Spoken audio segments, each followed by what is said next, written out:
फ़िलहाल मैं किताब पढ़ रहा हूँ। फ़िलहाल तुम सोने चले जाओ।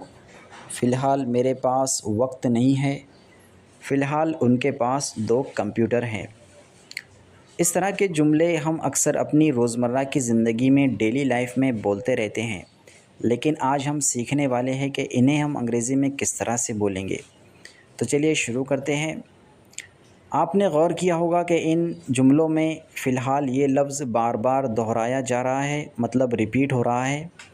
इसके लिए अंग्रेज़ी में एक फ़्रेज़ इस्तेमाल होता है और वो है फ़ॉर नाउ। और इसका स्ट्रक्चर होगा इन जुमलों को बोलने के लिए फ़ॉर नाउ प्लस सेंटेंस। उम्मीद करता हूँ ये स्ट्रक्चर आपको समझ आ गया होगा। अगर नहीं तो चलिए मिसालों के ज़रिए से समझते हैं।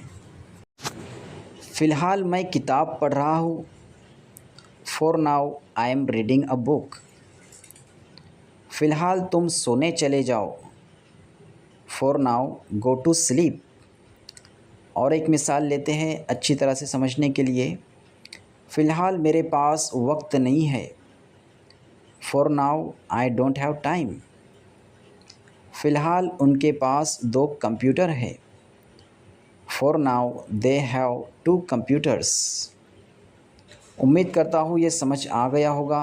और ये फ़िलहाल तुम स्कूल जाओ। यह आखिरी मिसाल आप लोगों के मश्क के लिए, इसका आंसर आप मुझे कमेंट बॉक्स में ज़रूर दीजिए।